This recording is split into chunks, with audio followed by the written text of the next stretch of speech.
And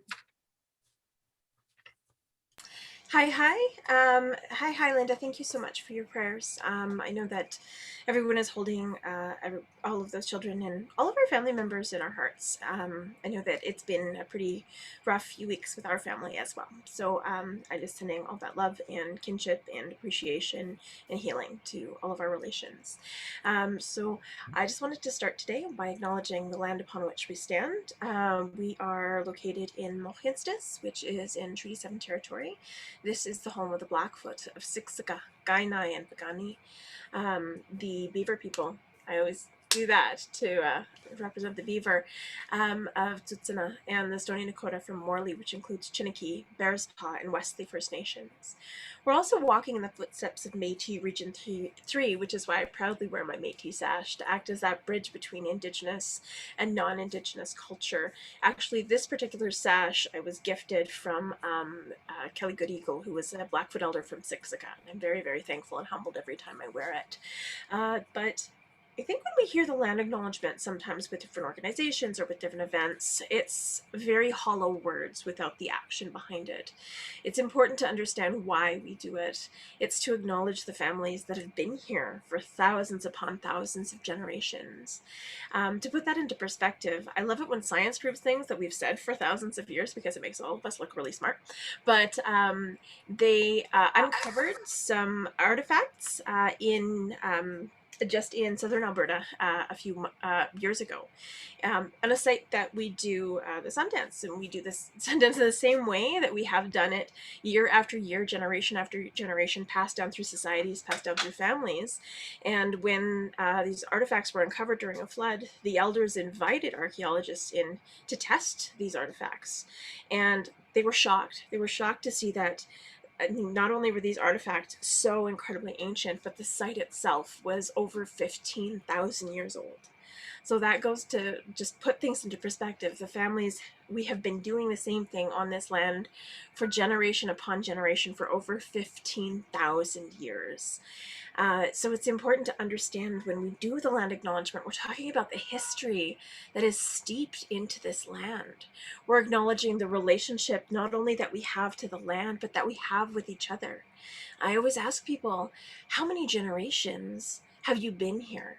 You know, are you first generation? Were you the first born here? Are you second generation? Your parents were born here and you're the second generation, third generation, fourth generation. How far back can you trace your family line to understand your sense of place? And I guarantee it's probably not 15,000 years unless you're OG Canadians like, First Nations, Métis, and Inuit. But it really does put things into perspective and recognize the fact that, we're all guests here. We all need to take care of each other and take care of the land upon which we stand. That is our responsibility. It's our responsibility to learn from the past, but also our responsibility to come together to build a better world for all of our future generations. And so, to welcome everyone into the circle today, I wanted to share with you the Cree welcome song. Traditionally, when we sing songs, we sing in rounds of four to honor the four directions of the medicine wheel. But this song is a little bit different. We sing it in rounds of three. And we do that to keep the circle open and welcoming, so everyone completes the circle today. Because in a circle, we're all connected. There's no beginning, there's no end.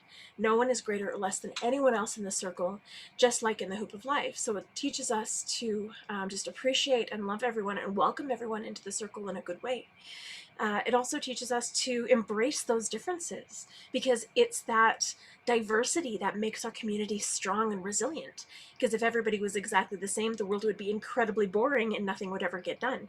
So we need those differences. We need to be able to come together in a good way.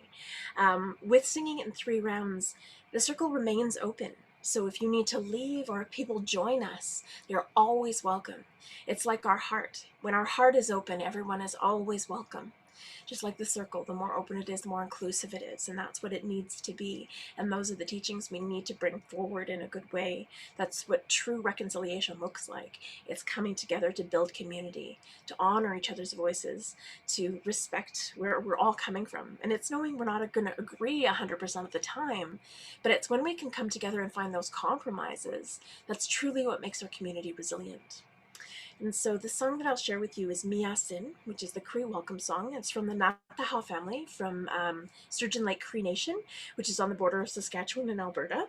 And when we sing the song, we honor that family because for so many years, for so many generations, we couldn't share our songs or our stories. We couldn't speak our languages. We couldn't practice our ceremony or even wear regalia. So what I'm wearing, my regalia, it's not a costume because costumes are for Halloween and I was a superhero, but it tells the story of who I am. It tells the story of my teachings, of my family, of the path and the journey I wish to carry forth into the world. And I'm so humbled and grateful every time I'm able to walk in a good way wearing my regalia. And so this song honors all of those things, and I honor that family for keeping that spirit of the song alive, because that's truly what the intent of the treaties were, was to come together, to learn from each other, to grow together, to share, to build community, and to build a better world for all of our future generations. Miasin, it doesn't just mean welcome, it also means beautiful. I'm going to stand up to sing.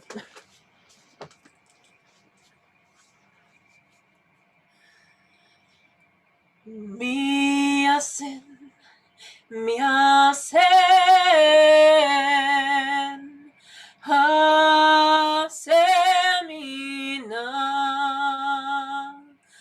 Hasemina, Epetakote, Niwagomagan, Hota, Homa, Kitaskino,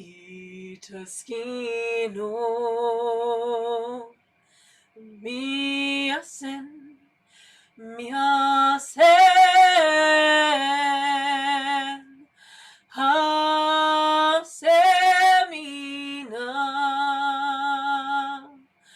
Hasemina, Epetakote,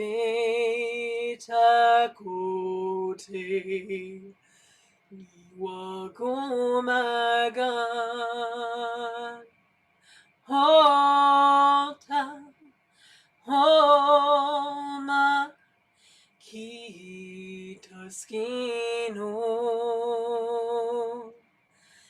Miasin, Miasen,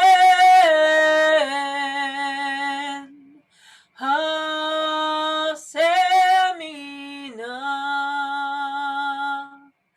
Hasemina, Epetakote, Niwagomagan, Hota, Homa, Kitaskino.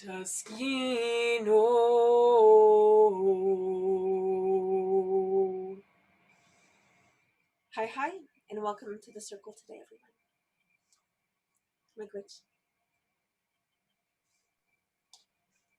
Thank you so much, Chantal. And thank you to Elder Linda and also to Bobby Joe and Kathy Lynn. I'm really grateful to be here with you today. So my name is Sarah. I work at the Women's Center and I'm a sixth generation settler with German and English ancestors. And yeah, I wanted to do a bit of an acknowledgement before our other artists and performers, bless us with their offerings. So I want to start by offering a trigger warning, particularly for those most impacted by colonial violence. I'm going to be sharing about harm that has been caused to children. So please do what you need to take care of yourself. There'll be links to support survivors in the chat, and please reach out to someone you trust if you need extra care. So we wanted to take a moment to honor the lives of the children whose bodies were found in unmarked graves near multiple schools across this land. 215 in Kamloops, 104 in Brandon, 35 in Leastock, and 38 in Regina. And we know that there are more. I also want to uplift their families and communities who've been dealing with the impact of residential schools for many years. Cree Ojibwe and Blackfoot activist Cheryl Baptiste, in an interview on the Sprawlcast, said the following: These kids would have been future elders, even to me now, and that's a knowledge that I'm never going to be able to experience. So we're going to take a moment of silence to reflect on the children who have been lost to colonial violence. I'm going to turn my camera off, and feel free to join me. We'll just take a minute, and then I'll invite everyone back.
So I also want to acknowledge the resistance of Indigenous communities to residential schools and colonization more broadly. In the Truth and Reconciliation final report, there are many stories of communities who refused to send their children to or back to the schools, who challenged administration, who got principals fired, who advocated for better conditions, and basically did whatever they could to protect their children.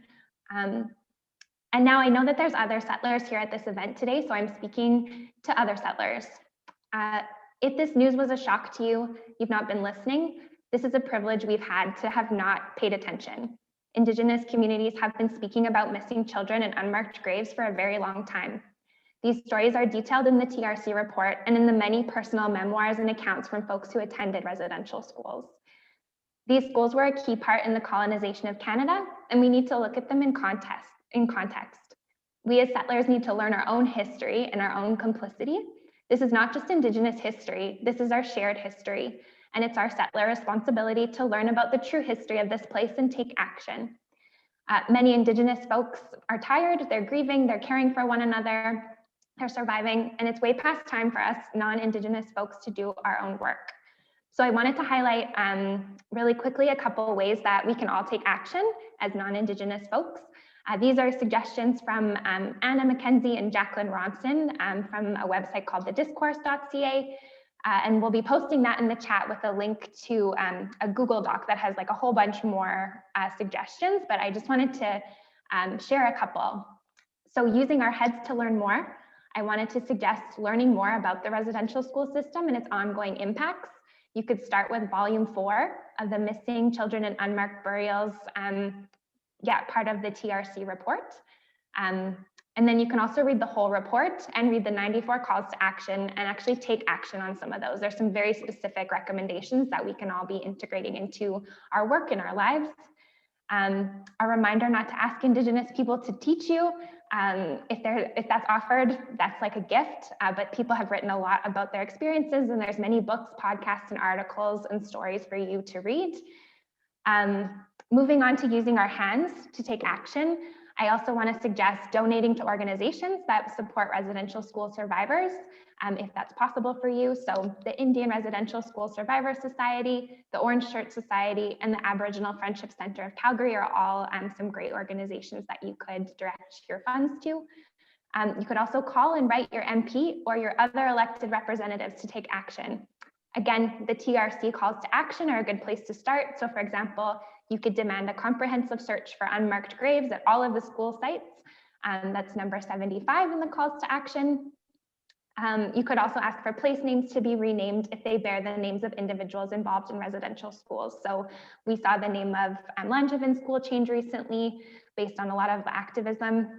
There's also Bishop Grandin and John A. McDonald that you could also focus on writing to the CBE or CSSD School Board of Trustees. And then finally, using our hearts to make commitments, I want to suggest that we as settlers don't shy away from the heavy feelings of engaging in the work of reconciliation. It's okay to feel those feelings. Those are important for us to ground in the values of compassion, care, and love for our fellow humans. And I wanted to offer, I guess, a statement that really impacted me. I've searched all over for the name of the person who shared it, but I can't find it. But it was from an Indigenous elder who was speaking directly to settlers. They were saying, when people are asking, what can I do? They said, imagine that these found children were our children and act accordingly. So I'll just leave people with that and maybe pass it back over to Bobby Joe. Monique will be sharing a document with further actions you can take in the chat, as well as the resources for survivors Padlet link for anyone who would like that. So thank you. Thank you, Sarah. I'll let Kathy Lynn introduce our next performer. Hi, everyone. We have an art presentation from Flora Johnson next. Flora is an Indigenous artist from the Mosakahiken Flora, you can correct me on that, Cree Nation. Flora paints for people who have a spiritual connection with certain animals. She tries to capture the emotions in the heart of each individual and represents the warrior in them. Welcome, Flora. Hi, can you guys hear me? Yes, we can. Okay. It's called Mosakahiken Cree Nation. Thank you. And it's Moose Lake, Manitoba. Okay. Okay, so do you guys want me to share my screen, or do you want me to tell you a little bit about myself first? You can tell us a little bit about yourself. Yeah. First. Okay. Well, my name is Flora Johnson. I'm an actual a 60 scoop survivor. So when that morning when they posted it, I woke up to it. It was the first thing that went onto my phone, and I grabbed a cup of coffee. I read it, and I bawled. I bawled my eyeballs out because at that time when I was young, when they scooped us up, me and my brother were ripped apart by three adults, and then we were all shipped away. And my brother, my older brothers, because there was quite a few of us, but all my older brothers, because I'm like the youngest of the females, they were basically put in residential schools. And I had one sister that had committed suicide. And I'm out of all of us that are living, there's just me and my two brothers that are left. So it has been very painful for us. But when I do talk to my brothers, they always tell me, you know, you're the youngest, you need to be the voice. I'm trying, but it's very hard. And sometimes it's kind of like, it's painful. But I want to share you guys the positive side of everything. I worked really hard. I have 3 children. I have 7 grandchildren. My son has 6 of them, just so you guys know. He's actually, we kept telling him, you know, quit looking at her, because every time he turned around, you know, she was pregnant again, right? So, but anyways, and I should show you my artwork. But, oh, and I'm retired also. I'm a retired welder, a bee pressure welder. I'm 55. And now I'm just focusing on my artwork and school. So I'm going to share my screen. Da, da, da, da. Should be this one. Can you guys see that? Yeah? Yes, we do. Yeah. Okay, cool. Okay, now I'll see if I can do this right now. All right. So This one here is a really kind of, when I retired, I started painting actually when I was really, really young.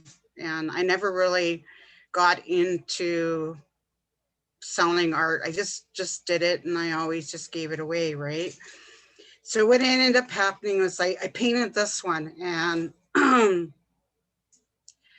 this lady came to me and she was just bawling, and she says, "That is me." And what's really strange about this is that it actually looks like her.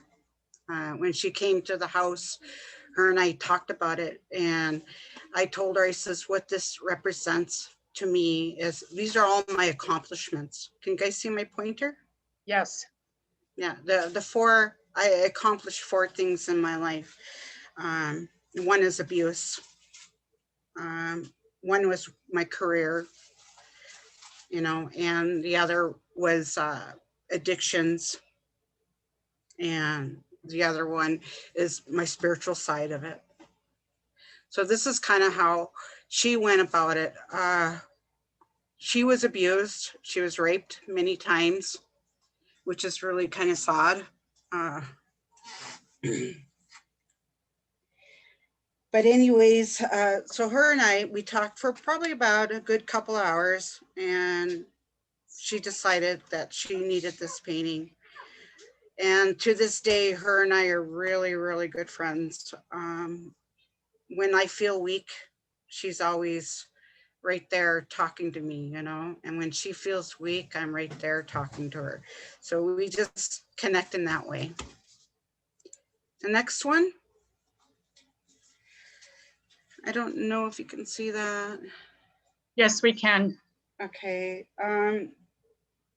This one here was a schoolmate. He actually purchased this, but he wanted to represent the female side of his family. Because they're from Saskatchewan, they always felt like they were a bit of an outcast because they had blue eyes. So he wanted me to show of strength, right? And how he had overcome racism. So the wolf represents his family and his clan. But just so you know, that if you notice that as I go through the slides, you'll notice the reason why I put up the certain colors. I always make sure I have the sun in there because the sun gives life. I always make sure, you know, they have a mask. Red usually is when you see danger, you know, you're aware of danger, and danger could be anything, you know. It could be, you know, somebody that's, let's just say somebody that's, you know, intoxicated around you and you feel really uncomfortable. And so you're aware of it. So you're aware of everything that's around you. And blue represents communication. This is helping you speak better, speak well. Me, I could practice on that one. Just saying. Okay, next one here. This is the horsewoman.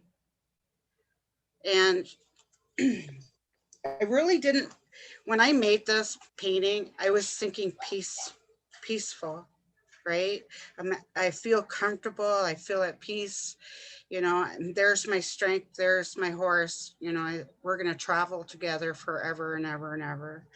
You know, the man that bought this, him and his wife, they were they were pretty good people actually, but they he belongs to the Boilermakers Union. I don't know if anybody's familiar with that. He's an instructor. He actually taught me my B pressure and when I went through school. But when he seen this photo, he actually said, I gotta have this. So he spent a few times at my place, him and his wife, and we sat and talked. And I don't have his I made a custom painting for him. But when I told him that this is about peace within yourself, you know, and you got your friend with you and you guys are going to travel together, right? You're just relaxing. So the painting that I made for him was him and his wife and his mom, his father and his wife's father. Their parents actually, it's kind of a sad story. Like his dad had committed suicide, and from this day forward, he doesn't understand that. And I told him, I said, I shared with him, I said that my sister committed suicide. So him and I, we ended up creating a bond, and and then we kind of made at peace with it. So when he purchased this, it was perfect. It was just perfect for him, and he felt comfortable within himself. So this one is a bit different. I don't know. It's kind of a long story. This one is. This is my sister. Her name is Clara, and she passed away a few years ago. When I first came back here to this country, I joined a program which was called the Repatriation Program. So you were able to connect with family, but only because back then they wouldn't allow you to talk to each other, or they wouldn't allow you to give each other's names. So what we did is we ended up reuniting through the Repatriation Program. So I went through my reserve to connect. So what I ended up doing, when she passed away, I wanted to honor her. And this is how I did it. I came home, and it was summertime, and I just started painting, and I just thought about her, how all the tragedy she went through the residential school, and all the tragedy, like they took away her kids, hey, but they were reunited. So I just thought about, what was the most memorable thing about that I could remember of her, and that was a dream catcher. And the reason why I say that is because she's the one years ago who taught me how to make dream catchers. And if you could see my first dream catcher, it's like beyond. It just looks like a 6-year-old did it, right? But mind you, I think my granddaughter, she could probably make a good dream catcher. But anyway, so this is kind of what I went through with this. So my niece and I, Clara's daughter, Dana decided that she wanted this. So I gave this to Dana. I said, Dana, this is your mom. This is my sister. She's beautiful and all the way, and she will always be in our dreams. And she has the biggest heart forever, ever. So here's the next one. This one here is pretty cool. I like this one. And I'm not really good with my Cree. The black wolf in Cree is Maki. So this is what they'll tell me, but I'm also hard of hearing, so sometimes it's hard for me to understand if I'm pronouncing it correctly.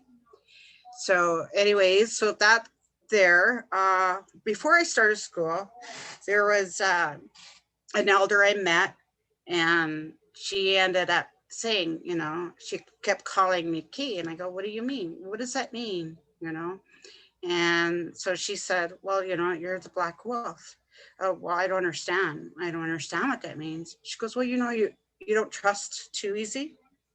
You always sit back and you just watch, and you rarely talk, And I told her, I says, Jesus, you're describing me like perfectly, right? So then I thought, okay, all right, this is good. So when I painted this, I thought, okay, there he is sitting back, right? And then of course the warrior woman in us, right? So I drew, I painted her. I just sometimes things just come to me. But when you look at all the paintings, like I said, the hair kind of connects out. It's cool because to me, at the end, each one is like a little tiny orb and a little tiny, like glow, like a connection to the sun, connection to life, connection to the animal. So this is how I kind of connect that. When I'm making the grass, this sounds, you know, as an artist, it sounds normal to me, but anyways, the purple's like grass. I don't know if you've ever seen grass, but it has purple in it, right? We all know sweetgrass has purple in it, but that's in the roots. But when you look at grass, or, you know, tall grass or walking in the bush or whatever, right? You see a lot of colors and it's really beautiful. So I try to put everything into that, right? Okay, next one. This is the last slide. I just made this, hey, not too long ago. And I've been talking to a lot of people and it's been pretty good. This one here was particular for the Oxford House. I don't know if you guys know who the Oxford House is, but the Oxford House is for people that are going through, they're for addictions and for, you know, getting back on their feet. They go into houses, you know.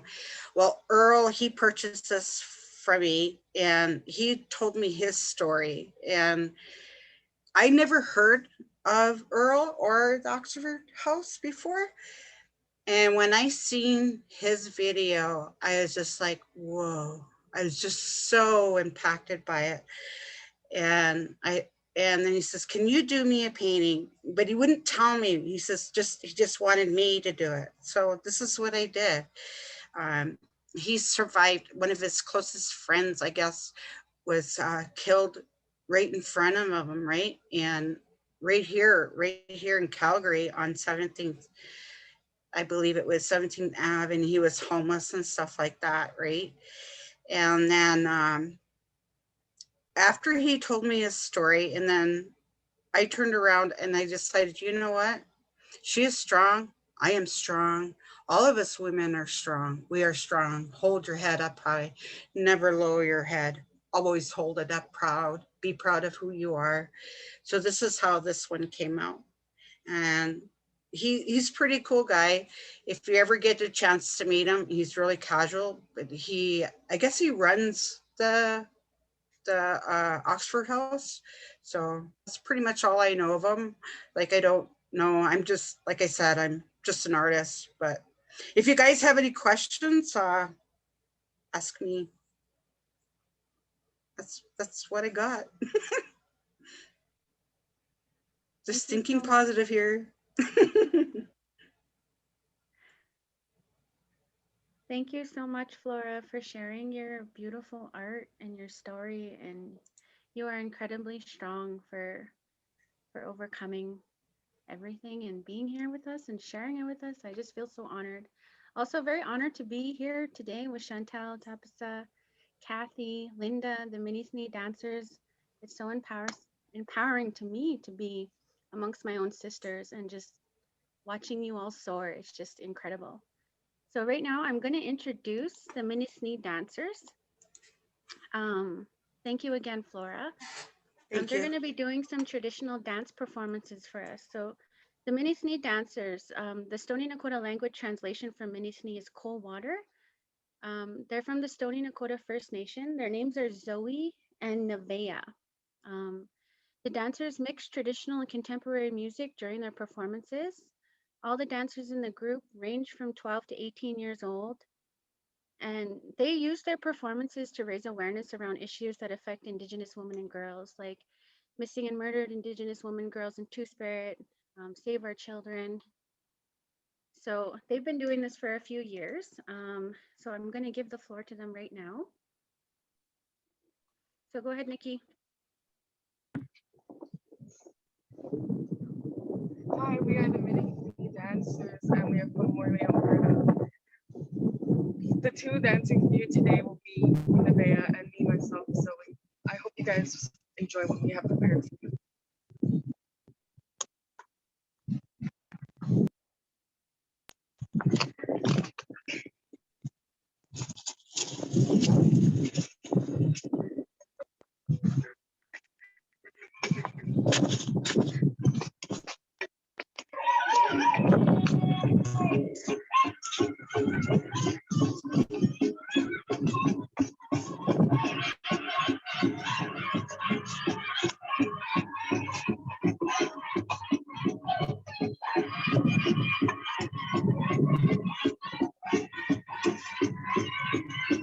Hey.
Are you guys okay, Nikki? Yeah, we're good. We're trying to get the second song going. Okay, sorry about that. Little technical glitch. Thank you for the beautiful dance, Nevaeh.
How do I turn this? Hi, can you guys see me? Yes. Yes, we can see you. Okay, hi, my name is Nikki Clark. I put the dance troupe together about 7 years ago, and we're mostly women dancers. And like Bobby said, we dance to contemporary music and traditional music, and they do cover issues that are important to them, like say children, murdered and missing Indigenous women, and they do that through dance, and they perform very well because all the dance routines that they come up with, they do it themselves. And today we only have two. We're usually a group of 10, but today we have two. And yeah, so the next two songs, they're going to be traditional powwow songs. And then the last song, we're going to do a contemporary song with the dancers. And I hope you guys enjoy it. Thanks.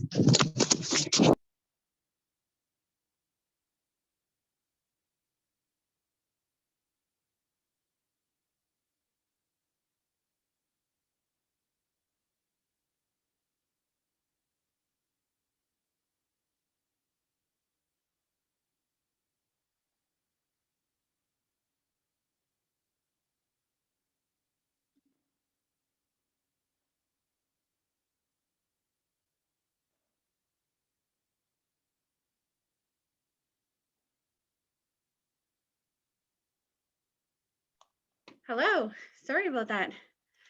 So it's been a while since the dancers had a performance.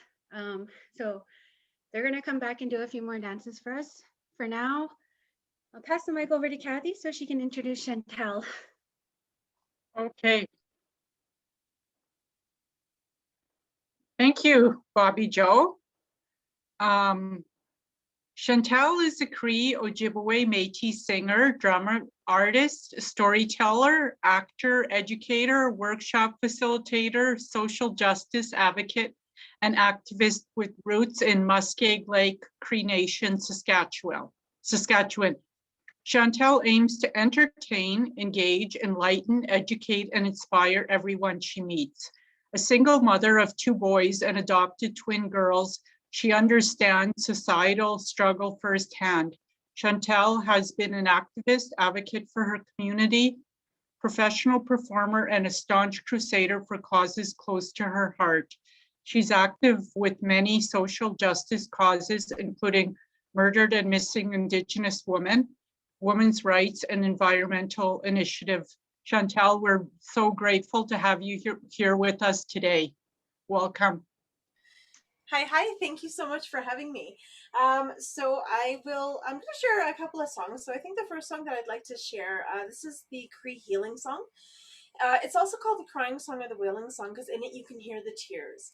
And so when I sing that, I sing it not only for the healing of our past, I sing it for the healing going forward. I think it's really important to honor the path that we are on together and recognize that the only way forward is through healing, is through understanding, and the way that we do that is through truth.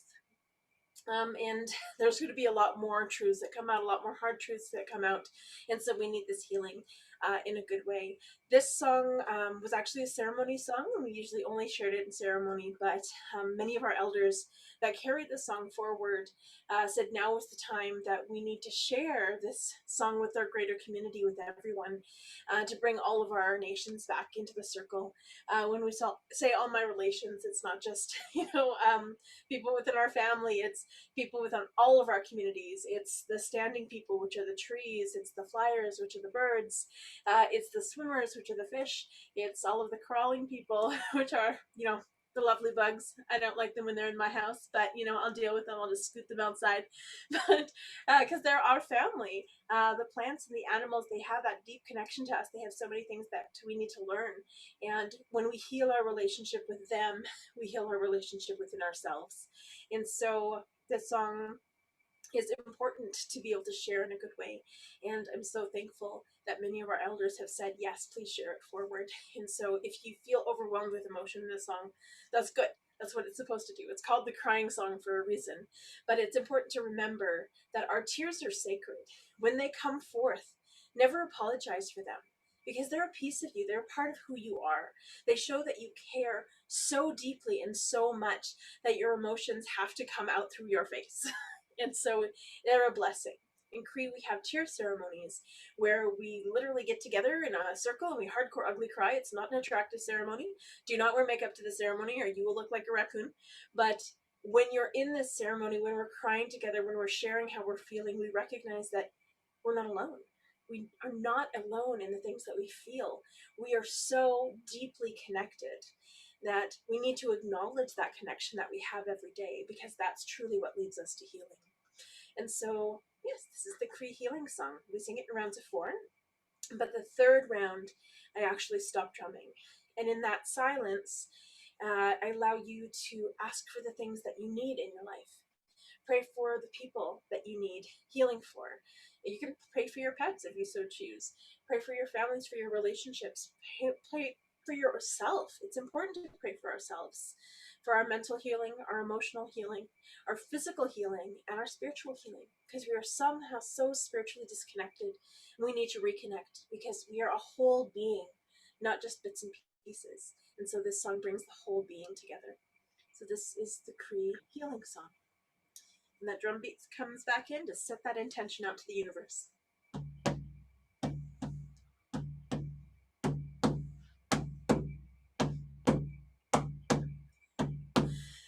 Hey, hey, hey, oh, way high, way high, way high, oh, way high, way high, way high, oh, way high, way high.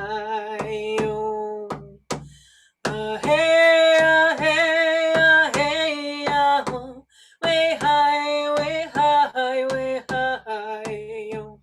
Way high, way high, way high, yo. Way high, way high, yo.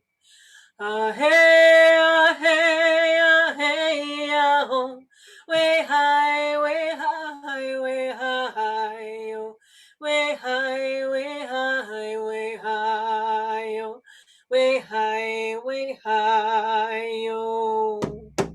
Ah hey, ah hey, ah hey, ah ho. Way high, way high, way high, yo. Way high, way high, way high, yo.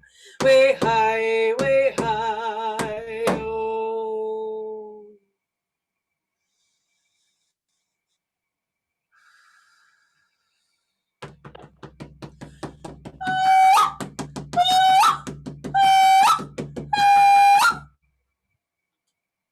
The end of the song, I always call in my ancestors to be able to take care of each other and to take care of those that need us, need our help. So hi. Is Nikki ready or should I do another one? You can do another one if you Okay. wish. So I'm going to share with you the mother song. The mother song was actually shared with me through an Anishinaabe friend of mine. And it was funny because when I heard the song, I was like, I know it. I felt like I know it. And I always said there's some songs that know you. When you hear them, you'll just pick them up really, really quickly because they know you. I have a really easy time learning Anishinaabe songs and Cree songs, but when it comes to Blackfoot songs, yeah, good luck with that. It's a little tricky.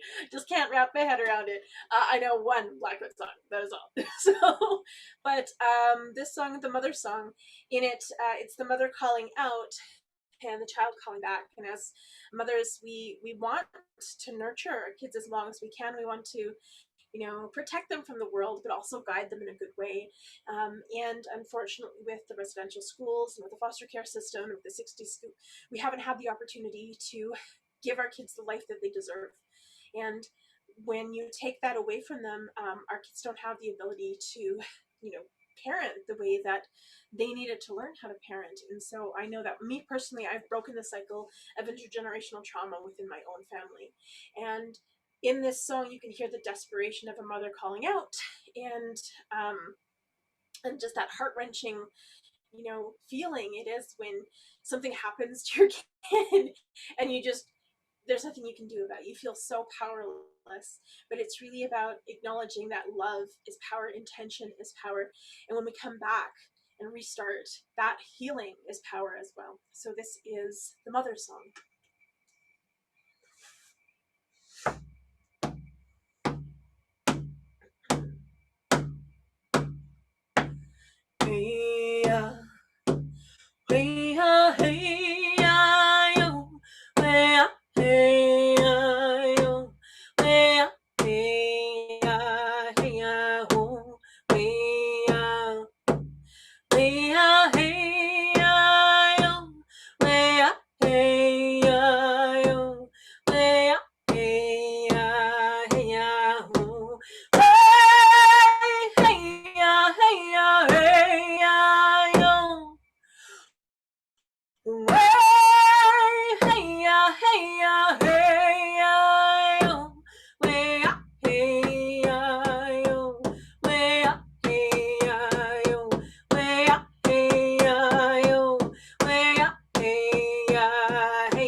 hey ya, oh.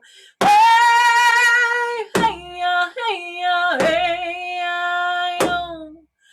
Way, hey ya, hey ya, hey ya, oh. Way up, hey ya, oh. Way up, hey ya, oh. Way up, hey ya, oh. Way up, hey ya, hey ya, oh.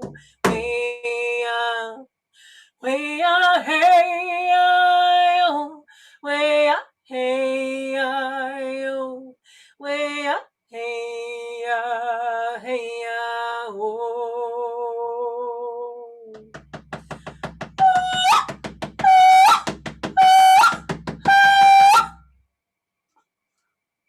Hi, hi, Chimaquitch.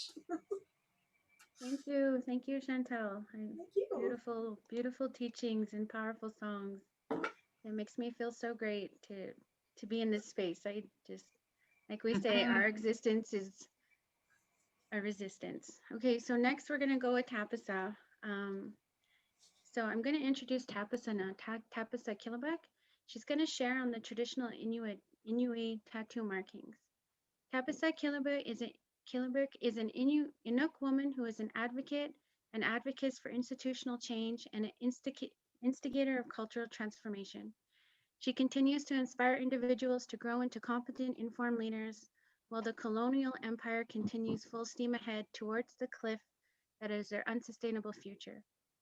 Tapisa continues to speak out on the importance of decolonization, the important needs of equity for Indigenous communities, and speaks freely on her own experience of being Indigenous in what we call Canada on her blog. Tapisa continues to do this hard work for her children and all present and future Indigenous children. Tapisa is just an amazing powerhouse activist. So with that, I'll give you the floor, Tapisa. Nakomi, thank you so much, Bobby Joe. Thank you, Chantal, for the beautiful songs you shared with us today. Thank you to the dancers who danced for us for our healing. Thank you so much, Linda, for your prayers. And thank you to Kathy and Bobby Joe for sharing this space with me. I am just going to share my screen. I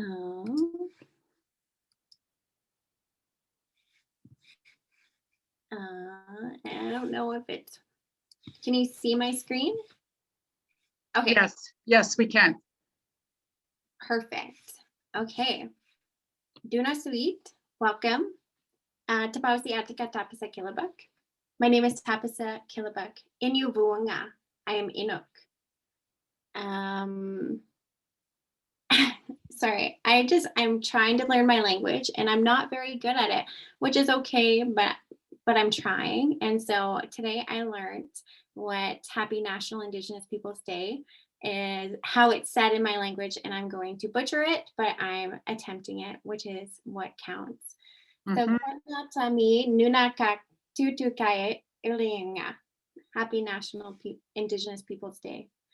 Right now I am trying to learn my language. It is intimidating. It is hard, but I find it really important to connect myself to my indigeneity and to my Inukness. And my mom is a fluent speaker, and she doesn't speak English very well, and she doesn't write in English very well. So it is my commitment to her and to all of my people and to my children that I learn my language again, my language that was taken away from me from my mom's experience in a residential school. Today, I was invited here to talk about Qikiqtaaluk, which is my traditional tattoos.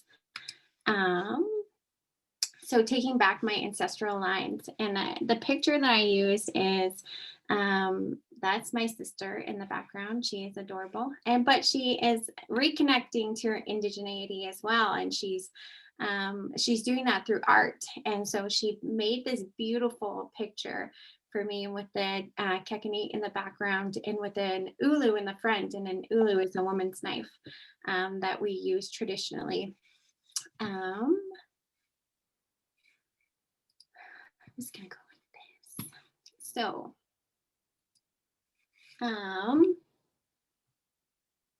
so I've been able to go on this journey of reconnection with being Inuk. For a long time, the attempts of assimilation worked, and I disowned my own indigeneity. But I'm taking it back. And here are some of the tattoos that I have on my arms.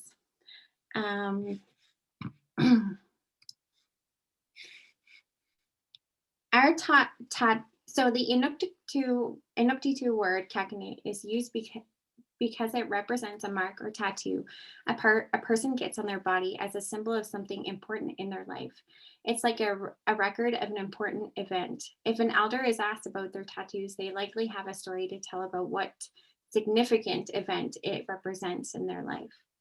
Our tattoos mark milestones and triumphs, but they can also represent loved ones who are no longer with us, or stories that are difficult to share. It's always best to exercise caution and respect when inquiring further.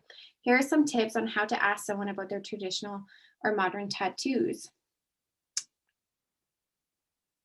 Compliment them. Say, your tattoos are very beautiful. And if that person opens up and want to let you know more of the significance of their tattoo, they will. This is the first time I've ever spoken publicly about my tattoos. I haven't done it on Facebook. I haven't done it on Instagram. I have held this like sacred connection to them until now. And right now I am ready to share about my tattoos. Traditional Inuit markings were worn by women for millennia. After missionaries arrived in Canada's Arctic in the late 1700s, many cultural practices were later banned and deemed as evil.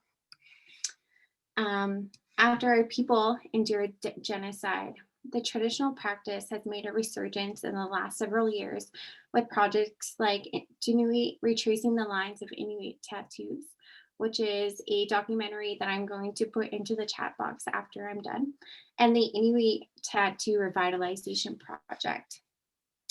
Tattoos are being worn widely across Nunavut, again, the land. This has led to curiosity and excitement. These markings are both beautiful and bold, so it is no surprise that many people, Inuit and others alike, want to learn more about them.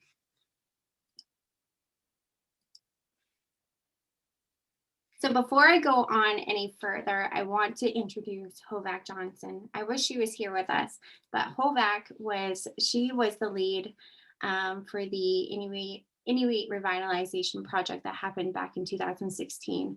She had recognized that it was a great disparity between our peoples and our traditions. So as a seamstress herself, she actually took on the learning, and she studied tattooing for many years before she attempted to mark anyone else. And Angela Flora Johnson is an Inuk woman who was raised on the land in the Qikiqtaaluk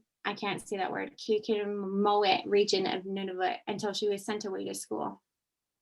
Using her Inuk, I can't say that name either, name given to her at birth is her way of carrying on a past relative's name and the characteristics of that ancestor. Flora has a deep connection to her culture and traditional arts and skills. Now living in Yellowknife, Northwest Territories, Flora does some type of traditional artwork every day, from sewing, soapstone carving, jewelry making, tanning hides, and fleshing and preparing skins to her latest type of art, tattooing. So Flora is, I became obsessed with her when I was starting to find out what being Inuk looked like, and I stumbled upon her project, and I just thought it was so beautiful. So she can't hear me, but thank you, Flora, for all the work that she has done, because she actually led us into this resurgence of our culture. But I just want to say I was actually tattooed by Flora. But my first tattoo I received by someone here in Calgary at White Owl Tattoo. So this is when I was first discovering who I was, and I wanted to make a connection to that. And this is the first tattoo that I got, this one here. And I just went to the guy, I can't even remember his name, but I was just like, it was on International Women's Day, and I said, this is what I have a vision of, and this is what he helped me create that. And then a little while later, and later in that year, I discovered Hovak. She was going to be coming into Calgary. And so these are the screenshots because I was kind of going wild and couldn't believe that there was an opportunity that an Inuk could be tattooed. And so she put it on Facebook. I got a message in the morning saying that she would be coming and that if I wanted a tattoo that I could get one. So, and I knew that that Hovak would be tattooing me sometime in my life. My intuition had told me. After that, a couple of days later, I actually met her in her hotel room. We cried together, and I shared my story of reconnection with Hovak. I shared that I learned my mom is a residential school survivor. I shared that I had mended and forgave the tension her and I had and replaced it with love.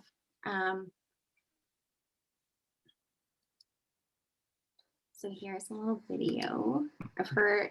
And with this practice, she used a needle and she used thread as well.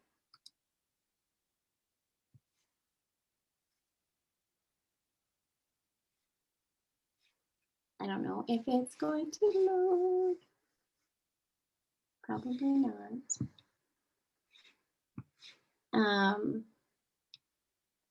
But anyway.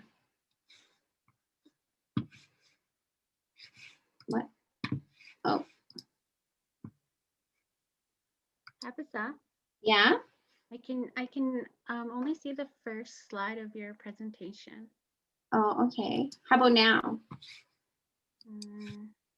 Still the same slide with the picture of the ulu and your sister. They're suggesting it might be paused. Is there any way we can unpause it? I don't know. Maybe I'll try this. Did that work? Still the same slide. Okay, I'm gonna exit and try again. Okay. Oh, it's because my computer is disconnected from the internet. So it's just gonna give me a 1 minute and I'll be right.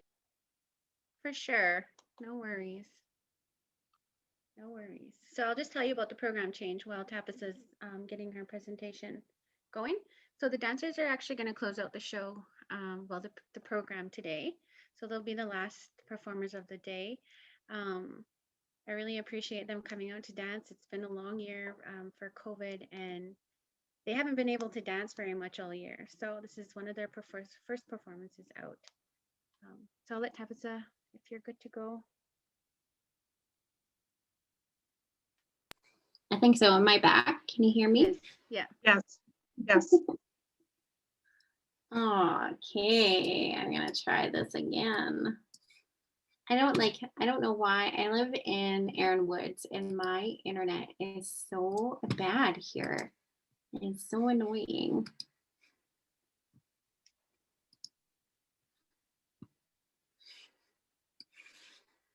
Okay, what do you see? I see Hovak Johnston. You see the video? I can't see the video. Just the slide right now. Okay, how about now? Just the slide. Okay, got it. Did you want to send me the video and then I can play it for you? That's okay. I'll just skip the video, but Okay. can you see? Okay, so that's the video. How about now? Same slide with. You may have to share the video itself. So sometimes when you share a screen, you can't go back and forth. It doesn't actually share your whole screen. Oh yeah, right. That actually makes sense. So unshare your screen and then specifically when you go to share screen, select the video. Okay. Thanks, Chantal. Oh, you're welcome. I do tech support for elders all the time. It's my jam. Stop share. Maybe I'll just try and not do the video and just kind of see what the present.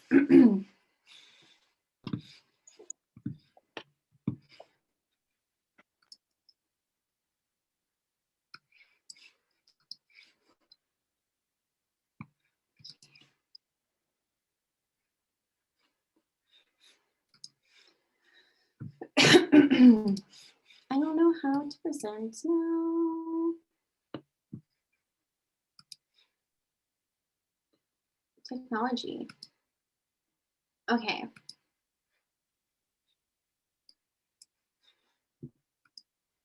Share screen.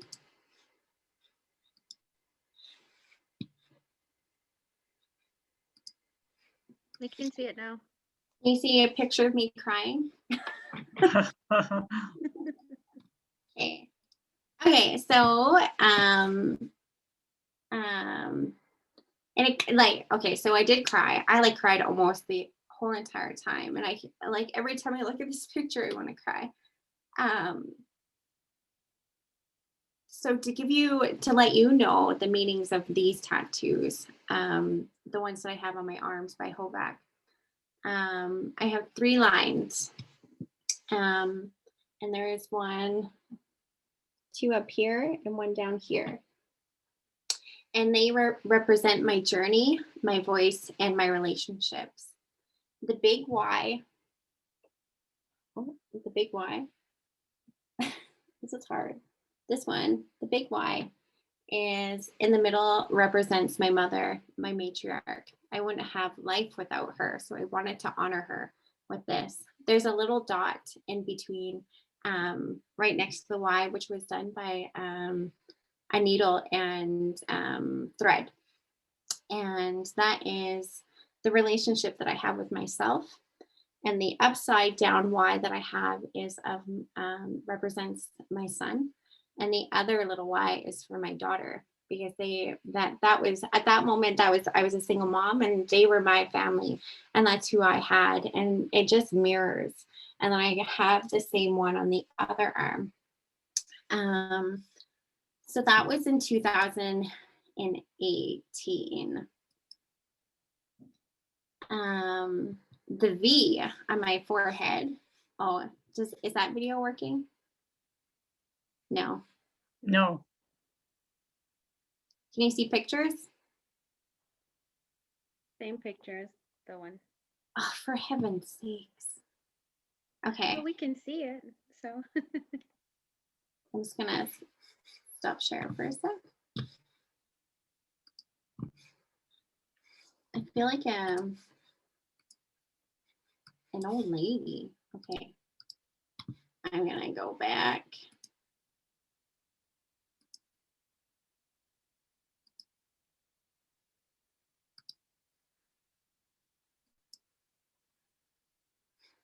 So yeah, can you see those pictures? Yes. Yes. Okay. So the V on my forehead represents womanhood. I received this teaching from Hovac when I had met her in 2018, that it meant womanhood. And she told me that I would know when was the right time to receive my V. And in 2020, I had my baby, and later I was diagnosed with postpartum depression. And that year I went through the traumas of my life. I disclosed my relationship, the toxic relationship I had with myself and my body. I opened up about being sexually assaulted more than once. I opened up about the physical abuse I went through. I went through many traumas with a therapist and my family, and actually let it all out. I stopped harboring all of those things that were that had happened in my life, and stopped looking for blame, and just kind of let it go. And I let it go in a good way.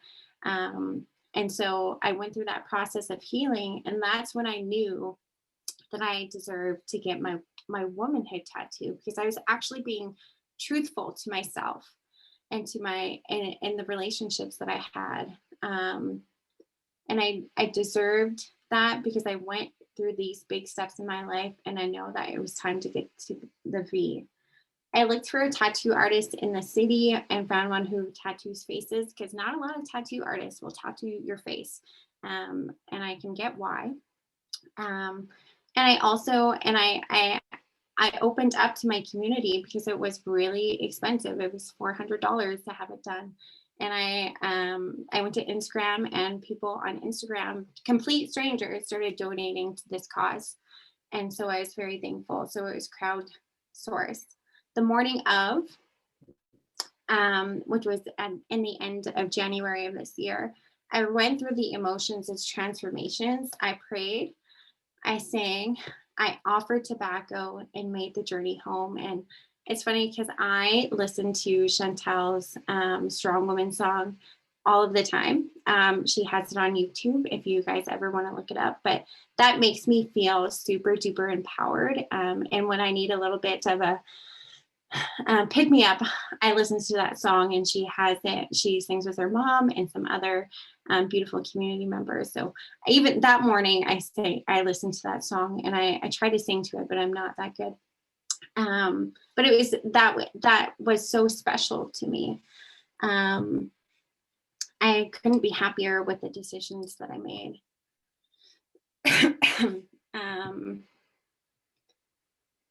I actually couldn't, I am happy to do this. I don't get a lot of questions about my tattoos from strangers, which is nice. I once had a person be super insensitive about it in the beginning, and my employer compared it to being my brand. I ended up quitting my job because that was something that I definitely did not want to be a part of. And I've heard now, I've also heard some of the teachings about this is that now that I have these tattoos, my ancestors can see me more clearly. So I also, just over the weekend, I actually just got some tattoos on my fingers, some lines. These are the ones. And these tattoos are to honor one of our creation stories, Sedna, or Nuliak. She becomes the guardian of sea animals and is a force to be reckoned with. Should you disrespect her creatures. And I'm going to try and tell this creation story. It is a long story, and I'm going to attach this link to the in the chat box, so you can actually listen to it as well, because it's a very beautiful story, and how they tell it is very nice. But this is a long story of Nuliak. She was a beautiful Inuk girl who took a raven as her husband. It was a trick by Raven. She learned of her husband's trickery and ran away. Her father found her, and when they were on the ocean, the spirits were angry, and her father knew he had to sacrifice her to the ocean. He pushed her in, and when she was clinging to his boat with her fingers, he cut off her fingers, and they went into the sea. Her fingers then started turning into seals, walruses, fish, and narwhals, and other sea animals. Once Nuliak saw what was happening, she went to the bottom and was honored to serve her people with the animals that she created. With her sacrifice, we honor her with the tattoos on her fingers. And this is by Qikiqtaaluk TV, this image. And it's just something really cool to be a part of. And then, this is it. But I am so proud to be Inuk. I'm so proud to have tattoos. I'm so thankful that I can walk in this world, and my existence is my resistance, and that's why I wear these tattoos so proudly. This is my daughter, Hannah.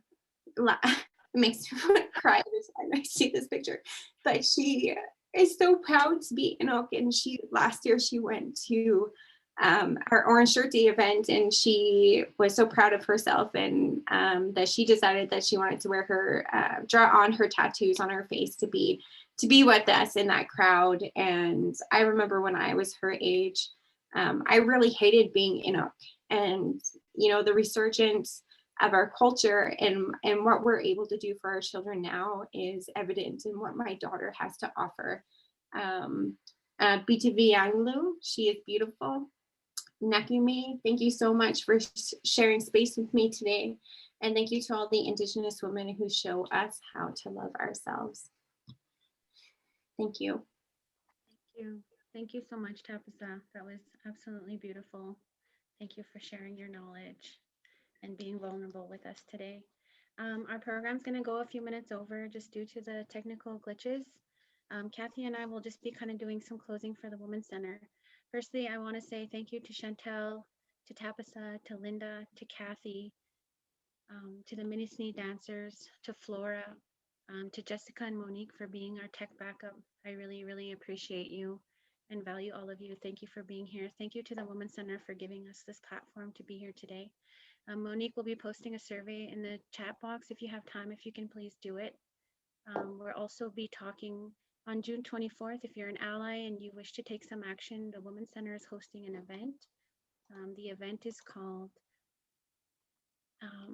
Making Visible Our Shared History, the Context for Renaming Institutions. That's on June 24th from 6 to 7:30. You can sign up on our website on our workshop calendar if you wish to join us. Also, Kathy Lynn wanted to talk about Aboriginal Awareness Week, and then we're going to close out with the dancers. So thank you all. Go ahead, Kathy. Thank you. Thanks, Bobby Joe. This week is Indigenous Awareness Week, and I wanted to share that there are events going on across the city. There's a lot of online events. These events are open to everybody. Non-Indigenous people, we would love to have you attend. We'd love you to come and learn more about our history, our culture, our celebrations. So please check it out. Bobby Joe, could you post a link in the chat? And the last thing I wanted to say was just please watch the Women's Center website for events surrounding Indigenous awareness. We're looking for allies. We have a lot of work to do, and we would like everybody on board. Thank you.